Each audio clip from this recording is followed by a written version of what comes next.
جب مسلمانوں نے آ کے چراغ علم روشن کیا اندلس کے اندر، آپ تاریخ پڑھیں کہ اس زمانے میں لوگ سواد آشنا بھی نہیں تھے۔ شارلمان اور اس کے لارڈز ابھی دستخط کرنے کی مشق کر رہے تھے کہ ابن حزم کے قلم سے 1000 کتابیں نکل چکی۔ یہ ہماری تاریخ ہے۔ پیرس کی گلیوں میں ابھی کیچڑ تھا کہ بغداد عروس البلاد کہلاتا تھا۔ یہ ہماری تاریخ ہے۔ لیکن ہم جب خود اپنے آپ کو گرانے پہ تلے ہوئے ہیں تو پھر ہمیں کوئی نہیں اٹھا سکتا۔ اللہ تعالیٰ کا قانون یہ ہے کہ وہ خدائے زندہ زندوں کا خدا ہے۔ جو خود محنت کر کے آگے بڑھتا ہے تو اللہ اس کو راستے دیتا ہے، بلکہ لَنَهْدِيَنَّهُمْ سُبُلَنَا، ایک نہیں کئی راستے دیتا ہے۔ لیکن جو سکڑ کے گھر بیٹھ جائے تو پھر اس کو مٹا دیا جاتا ہے، اس کا عروج زوال میں بدل دیا جاتا ہے۔ ہم سرخرو تھے، لیکن جب ہم تن آساں ہو گئے تو پھر ہمارا یہ حال ہو گیا۔ نوجوانان ملت ہمیں دوبارہ کھڑا ہونا ہوگا، اپنے پاؤں پہ کھڑا ہونا ہوگا، شعوری سفر طے کرنا ہوگا، علم کی آماج گاہوں کو آباد کرنا ہوگا، ہمیں تذبذب اور بے یقینی سے نکلنا پڑے گا۔ اللہ اکبر۔ حضرت عبداللہ عبادہ بن صامت رضی اللہ تعالیٰ عنہ اور عبداللہ بن ابی بن سلول، یہ دونوں جب ان کا معاملہ ہوا یہود کے ساتھ دوستی کے حوالے سے، تو اس نے کہا میں تو اس لیے تعلق رکھا ہوا ہے کہ کسی مشکل وقت میں یہ دوستی کام آئے گی، لیکن حضرت عبادہ نے کہا مجھے اسلام کے مستقبل پہ مکمل یقین ہے، اسلام غالب ہی رہے گا، مجھے اللہ اور اس کے رسول کے علاوہ کسی دوستی کی ضرورت نہیں۔ تو ہم اسلام کے مستقبل ہماری نظروں میں مخدوش ہو گیا ہے اور ہم سمجھتے ہیں ایسے نہیں۔ ہم پوری طرح سے تیقن کے ساتھ آگے بڑھیں، راستے ملیں گے۔ خدائے زندہ زندوں کا خدا ہے، پھر اٹھنے والے قدم منزل کی طرف بڑھتے چلے جائیں گے۔ پیچھے مڑ کے دیکھنا بھی توہین جستجو سمجھیں۔ ہم راستے ہمارے ہیں، منزلیں ہماری ہے، اس لیے کہ اس نے دین کو غالب کرنے کا وعدہ کیا ہے اور وہ دین غالب ہو کے رہے گا۔ اور میں تو آج 1 ارب اور 70 کروڑ مسلمانوں کی موجودگی میں یہ بات کر رہا ہوں۔ آپ یقین کی برستی بجلیاں دیکھیے جب سراقہ بن مالک حضور کو گرفتار کرنے کے لیے آتا ہے، اور یہ وہ حالات تھے کہ حضور مکہ چھوڑ کے جا رہے ہیں، مکے میں رہنا محال ہو گیا تھا اور حضور مکہ چھوڑ کے مدینے جا رہے ہیں، تو یہ گرفتار کرنے آ رہا ہے۔ تیقن دیکھیے اپنے مشن پر۔ حضور فرمایا تم گرفتار کرنے لگے ہو، میں تمہارے ہاتھ میں کسرا کے کنگن دیکھ رہا ہوں۔ اب ذرا دیکھیے وہ تیقن اپنے مشن پر اور اپنے مستقبل پر۔ تو ہم بالکل جو ہے وہ تذبذب اور بے یقینی کے گڑھے میں نہیں گرنا، ہمیں یقین کے ساتھ آگے بڑھنا ہے۔ آنے والا کل ہمارا ہی ہے۔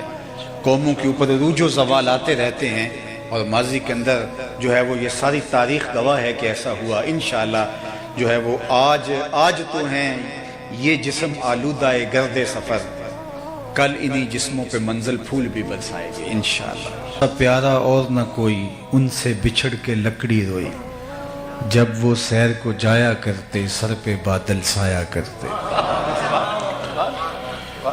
آج لوگ پوچھتے ہیں کہ یہ میلاد کر رہے ہو کہاں لکھا ہے؟ لکھے کی کمی نہیں، علماء دلائل کے انبار لگا دیتے ہیں، لیکن میں کہا کرتا ہوں کیا حضور کے ذکر کے لیے بھی کسی دلیل کی ضرورت ہے؟ کبھی ایسا ہوا ہے کہ پھولوں کا تذکرہ چھڑا ہو اور بلبل کہے لکھا کہاں ہے؟ بات شمع کی ہو رہی اور پروانہ دلیلیں ڈھونڈ رہا ہو، اور یہ بھی ممکن نہیں کہ بات سرکار دو عالم کی ہو رہی اور امتی کو دلیل چاہیے۔ محب کے لیے تو اس سے بڑا سرمایہ ہی کوئی نہیں کہ کوئی اس کے محبوب کا ذکر چھیڑ دے۔ عید ذکر نعمان لنا فإن ذکرہ هو المسک ما کررتہ یتزوع۔ امام شافعی علیہ رحمہ فرماتے ہیں میرے ممدوح کا ذکر کرو، ان کا تذکرہ ایسی کستوری ہے تم جو سے چھیڑتے جاؤ گے خوشبو پھیلتی چلی جائے۔ مطرب سے کہو کہ چھیڑے ذرا اس جان تمنا کا قصہ۔ میں تو جب یہاں پہنچا ہوں تو اپنے میزبانوں کی زبان سے جو اپنی علاقائی زبان میں یا انگریزی میں وہ گفتگو کر رہے تھے، تو میں سوچ رہا تھا کہ میری گفتگو پتہ نہیں احباب تک اس طرح پہنچ پائے کہ نہ، چونکہ علاقائی زبان اور میری زبان میں فرق ہوگا، لیکن ابھی حضرت نے اردو میں گفتگو کی اور آپ کی تفہیم کا جو انداز تھا اس سے مجھے حوصلہ ہوا، تو اب میں اس شعر کی طرف آپ کی توجہ چاہوں گا کہ مطرب سے کہو کہ چھیڑے ذرا اس جان تمنا کا قصہ، مطرب سے کہو کہ چھیڑے ذرا اس جان تمنا کا قصہ، فرقت کے بھیانک لمحوں میں کچھ دل کو سہارا ہو جائے۔ تو محب کے لیے تو اس سے بڑا سرمایہ ہی کوئی نہیں کہ کوئی اس کے محبوب کا ذکر چھیڑے۔ رومی علیہ رحمہ لکھتے ہیں کسی نے مجنو کو دیکھا کہ ریت کے اوپر لیلا لیلا لکھ رہا ہے، تو رک کے کہا یہ کیا کر رہے ہو؟ گفت مشق نام لیلا می کنم خاطر خود را تسلی می رہا، کہا محبوب کا نام لکھ لکھ کے دکھی دل کو قرار دے رہا۔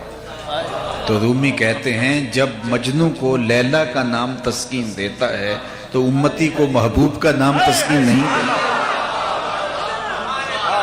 اور میں تو کہا کرتا ہوں کہ میں خانہ سہارا دیتا ہے نہ جام سہارا دیتا ہے، میں خانہ سہارا دیتا ہے نہ جام سہارا دیتا ہے، ہم کو تو مدینے والے کا ایک نام سہارا۔ ٹھنڈ پڑ جاتی ہے سینے میں جب لبوں پہ ان کا نام آتا ہے۔ اللہ اکبر، اتنا دل آویز نام ہے، اتنا میٹھا نام ہے، یہ نام کوئی کام بگڑنے نہیں دیتا، بگڑے بھی بنا دیتا ہے نام محمد صلی اللہ علیہ وسلم۔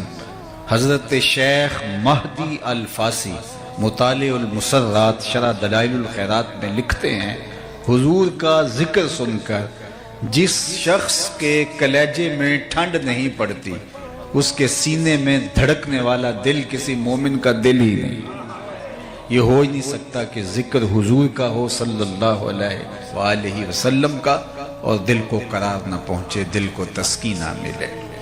تو اللہ نے مجھے اور آپ کو یہ سعادت عطا کی ہے کہ جب آپ کا نام آتا ہے تو ہمارے چہرے گلاب کی طرح کھل جاتے ہیں، سینوں میں تراوت، ٹھنڈک، تسکین محسوس کرتے ہیں کہ ان کا مبارک نام آیا۔ تو آج ہم اسی لیے جمع ہوئے۔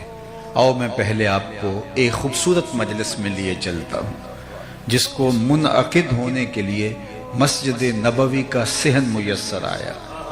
صحاح میں روایت موجود ہے آقا کریم علیہ السلام حجرہ انور میں تشریف فرما تھے اور صحابہ مسجد نبوی میں ایک مجلس بپا کر رکھی تھی۔ تو ابھی مجلس جاری تھی کہ حضور حجرہ انور سے نکلے اور خرامہ ادھر تشریف لے آئے جہاں حضور کے اصحاب مجلس بپا کیے ہوئے تھے۔ تو آقا کریم علیہ السلام تشریف لا کے ارشاد فرمایا ما اجلسکم، صحابہ یہ جلسہ کاہے کا ہے، کیوں بیٹھے ہوئے ہو؟ تو انہوں نے جو جواب دیا وہ سنیے۔ جلسنا نذکر اللہ ونحمدہ علی ما ہدانا لدینہ ومن علینا بکا۔ حضور ہمارے بیٹھنے کا مقصود یہ ہے کہ ہم اللہ کی حمد بیان کر رہے ہیں، اس کا شکرانہ ادا کر رہے ہیں اس بات پر کہ اس نے ہمیں ہدایت دین عطا کی، اور اس بات پر اس کا شکرانہ ادا کر رہے ہیں کہ آپ کی صورت میں ہمارے اوپر انعام فرمایا۔ ہمارے بیٹھنے کا مقصود یہ ہے، آج ہمارے جلسے کا مدعا یہ ہے کہ دین اسلام کا نصیب ہو جانا، اس پر اللہ کی حمد بول رہے ہیں کہ مالک تو نے کرم کیا، ہمیں دین کی ہدایت عطا کی اور ہمارے اوپر یہ احسان فرمایا کہ ہمیں محمد عربی عطا کر۔ میں نے کتب میں 12 نبیوں کی آرزویں پڑھی ہیں جنہوں نے حضور کی امت میں ہونے کی آرزو کی، تمنائیں کرتے رہے، آرزویں کرتے رہے۔ ہم نے کوئی تمنا تو نہیں کی، کوئی آرزو تو نہیں کی۔ آغوش مادر میں آنکھ کھولی، ہمارے والد صاحب مسجد سے مولانا کو بلا لائے، انہوں نے کان میں اذان دی اور مبارک دیتے ہوئے کہا مبارک ہو تو حضور کا غلام بن کے آیا۔ شاہوں سے ملا ہے نہ تونگر سے ملا ہے، اللہ کا عرفان اسی در سے ملا ہے۔ اوروں کو ملا ہے تو مقدر سے ملا ہے، مجھ کو تو مقدر بھی تیرے در سے۔ یہ میری خوش قسمتی میں تیرا امتی، یہ میرے بخت، یہ میرا مقدر کہ میں آپ کا غلام ٹھہرا۔ اللہ اکبر۔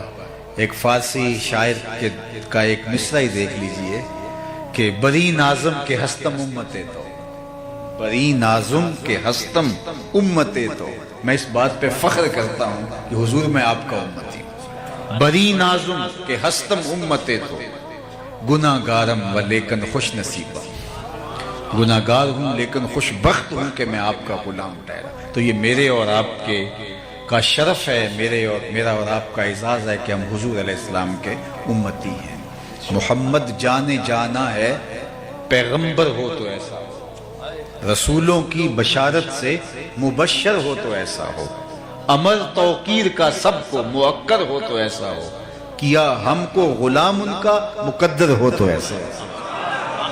کہا حضور ہم اس بات پر اللہ کا شکر ادا کر رہے ہیں کہ اس نے ہمیں ہدایت دین عطا کی، وَمَنَّ عَلَيْنَا بِكَ، اور آپ کی صورت میں ہمارے اوپر احسان فرمایا۔ میں آپ سے پوچھوں کہ آپ یہاں کیوں بیٹھے ہیں تو آپ کہیں جناب حضور کا ذکر سننے کے لیے تو بات وہیں ختم ہو جاتی ہے، لیکن حضور علیہ السلام نے فرمایا صحابہ کیا تم مجھے اس بات پہ حلف دے سکتے ہو کہ اسی لیے بیٹھے ہو، تمہارے بیٹھنے کا کوئی اور مقصد نہیں ہے؟ تو صحابہ کو حیرت کا جھٹکا تو لگا کہ یہ حلف والی بات تو نہیں عمومی طور پہ، لیکن حضور نے پوچھا تو کہا جی حضور ہم حلف دیتے ہیں، قسم اٹھاتے ہیں۔ آقا کریم نے باقاعدہ ان سے حلف لیا اور انہوں نے باقاعدہ حلف دیا کہ ہم اسی مقصد کے لیے بیٹھے ہیں، ہمارے بیٹھنے کا کوئی اور مقصود نہیں ہے۔ اب صحابہ نے باقاعدہ حلف دے دیا، حضور نے ان سے حلف لیا، ان کی آنکھوں میں چمکتے ہوئے سوال تھے کہ یہ حلف ہم سے کیوں لیا گیا؟ عمومی طور پہ پوچھا جاتا کیسے بیٹھے ہوئے ہو تو لوگ کہتے ہیں ہم اس لیے بیٹھے ہیں، بات ختم ہو جاتی ہے، لیکن آقا کریم نے فرمایا حلف دو اسی لیے بیٹھے، قسم اٹھاؤ اسی لیے بیٹھے۔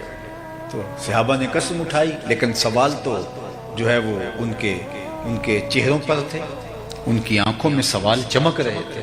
تو حضور علیہ السلام نے خود ارشاد فرمایا صحابہ ابھی ابھی جو میں نے تم سے حلف لیا ہے، تم سے قسم لی ہے، یہ کسی تہمت کی بنیاد پر نہیں، تمہارے قول پر شک نہیں گزرا تھا، کسی تردد کے ازالے کے لیے میں تم سے قسم نہیں لی، بلکہ ماجرا کچھ اور تھا، اور وہ یہ کہ تم یہاں بیٹھے تھے، مجلس بپا کیے اور میں حجرے میں تھا۔ اتانی جبریل علیہ السلام، میرے پاس جبریل امین حاضر خدمت ہوئے، فاخبرنی ان اللہ یباہی بکم الملائکہ، اور جبریل نے آ کے کہا محبوب آپ یہاں بیٹھے ہیں، ذرا باہر نکل کے دیکھو، آپ کے صحابہ کے اس عمل پر اللہ فرشتوں میں ناز کر رہا ہے۔ وہ صحابہ کا عمل کیا تھا جس پہ رب رب ہو کے ناز کر رہا ہے؟ صحابہ مل بیٹھ کر کے حضور کے آنے کی خوشیاں منا رہے ہیں، حضور کے آنے پہ اللہ کا شکرانہ ادا کر رہے تھے، اور یہ وہ عمل ہے کہ جس پر اللہ فرشتوں میں فخر فرما رہا ہے کہ دیکھو میں نے ان کو نعمت دی، کتنے قدردان نکلے۔ اللہ کی رحمتوں سے کوئی بعید نہیں کہ آج کی مجلس بھی قبول کر لی جائے، اور اللہ فرشتوں سے فرمائے کہ دیکھو صدیاں بیت گئی، یہ آج بھی بیٹھ کے اس نعمت کا شکرانہ ہے۔ باقی جہاں تک اس نعمت کا جو حضور کی صورت میں ہمیں نصیب ہوئی شکرانہ کرنے کی بات ہے، تو یہ ایک شب کی محفل میلاد کیا، ساری زندگی حضور کے نام لگا دیں، حق کے شکر پھر بھی ادا دیں۔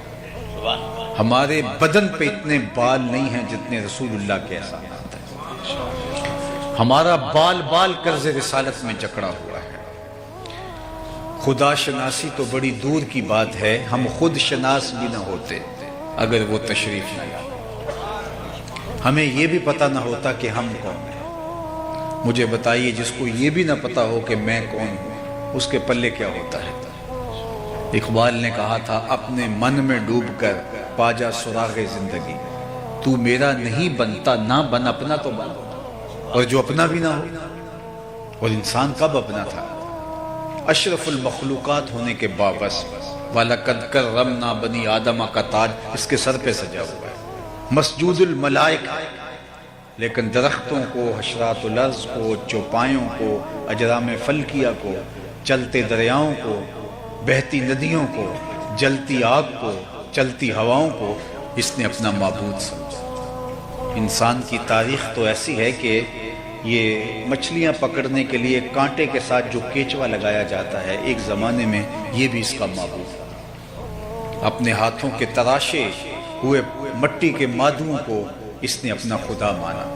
پتھر کے تراشیدہ اصنام کے چرنوں میں اپنی پیشانی کا تقدس پامال کیا، حالانکہ یہ پوری کائنات حضرت انسان کے لیے بنائی گئی تھی۔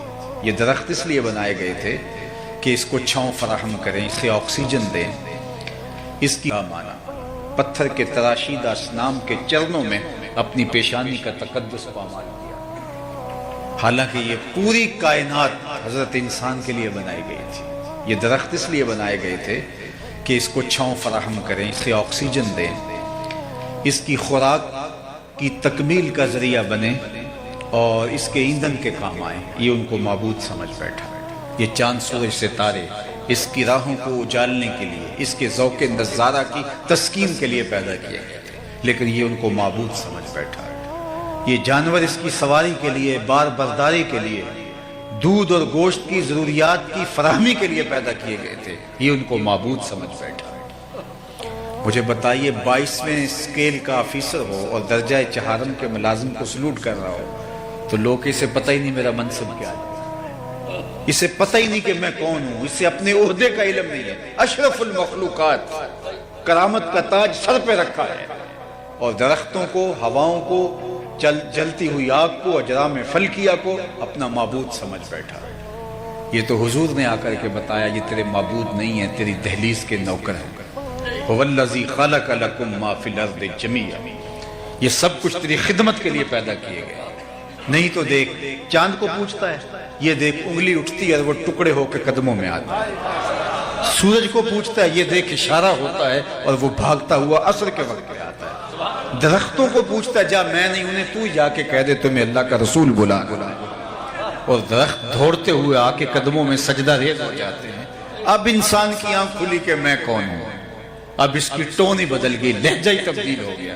اب اس کا بدلا ہوا لہجہ دیکھیے، جب اس کی خود سے ملاقات ہوئی، اس دہلیز پہ آ کے اسے شعور ذات ملا، تو اب اس کا لہجہ ہی تبدیل ہو گیا۔ جو کیچووں کو، حشرات الارض کو، سانپوں کو، بچھوؤں کو، چلتی ہواؤں اور بہتے پانیوں کو اپنا معبود سمجھتا تھا، ان کے چرنوں میں اپنی پیشانی کے تقدس کو پامال کر رہا تھا، اب وہی انسان بولتا ہے۔ اس کی اڑان دیکھیے، فرشتہ کہنے سے میری توقیر گھٹتی ہے، یہ وہی بول رہا ہے۔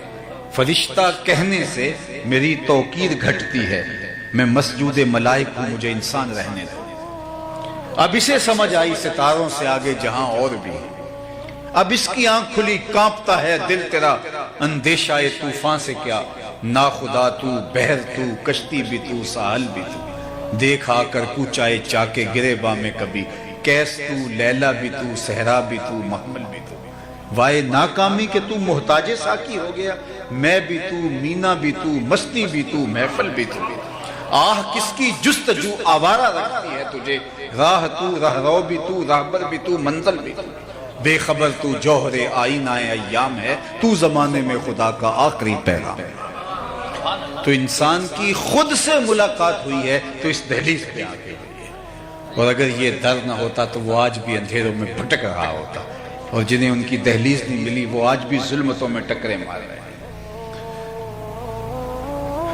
سید سلیم گیلانی کا ایک شعر ہے، میری ساری گفتگو کا آپ اس کو خلاصہ کہنا چاہیں تو کہہ سکتے ہیں، نہ خرد کی روشنی تھی، نہ جنوں کی آ گئی تھی، نہ خرد کی روشنی تھی، نہ جنوں کی آ گئی تھی، تیری رہبری سے پہلے یہ جہاں جہاں نہ خرد کی روشنی تھی، نہ جنوں کی آ گئی تھی، تیری رہبری سے پہلے یہ جہاں جہاں نہیں تھا، تیرے آستان سے پہلے کوئی آستان نہیں تھا، میں وہ زمین تھی جس کا کوئی آسمان نہیں۔ تو زندگی کو نور ملا، زندگی کو سرور ملا، زندگی کو زندگی کا اجالا ملا، زندگی کو روشنیوں کا حوالہ ملا، تو اسی دہلیز پہ آ کے ملا۔ اور اگر یہ در نہ ملتا تو آج ہم بھٹکے ہوئے انسان کہاں لڑک کے جا چکے ہوتے۔ نصیر اچھا ہوا کہ ان کا در مل گیا ورنہ، نصیر اچھا ہوا کہ ان کا در مل گیا ورنہ، کہاں رکتے کہاں تھمتے نہ جانے کدھر جاتے۔